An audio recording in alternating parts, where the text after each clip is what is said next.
Iris, përveç angazhimit tuaj në ansambli shtetëror të këngëve vallë folklore, ju këndoni prej shumë vitesh tek Serenata Korçare, ku interpretoni këngë të ndryshme popullore, por edhe serenatat e Korçës për publikun vendase të huaj.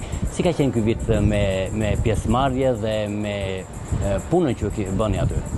Atëherë Gazi, bëre mirë që përmende Serenatën Korçare, sepse ajo shtëpia ime e dytë, përveç ansamblit shtetëror, se aty, përveç se është një vend që ka njerëz shumë familjar, shumë të mirë, qoftë ata që udhëheqin dhe mbajnë fort atë vend, aty unë mësova shumë. Dhe di nga kush mësova?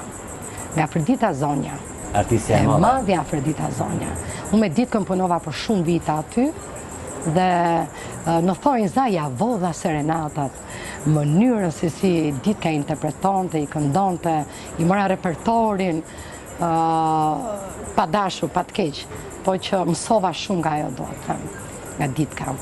Dhe ju repertori aty nis me serenata dhe pastaj vijon ndoshta muzikë tradicionale nga gjitha trevat, pra përfshini trevat e tjera. Absolutisht të gjitha, valle, Shqipëri të mesme, të huaja, ne kemi dhe turistë atje, na vinë shumë, e frekuentojnë, jemi larmi këngësh, është një ambient shumë i mirë.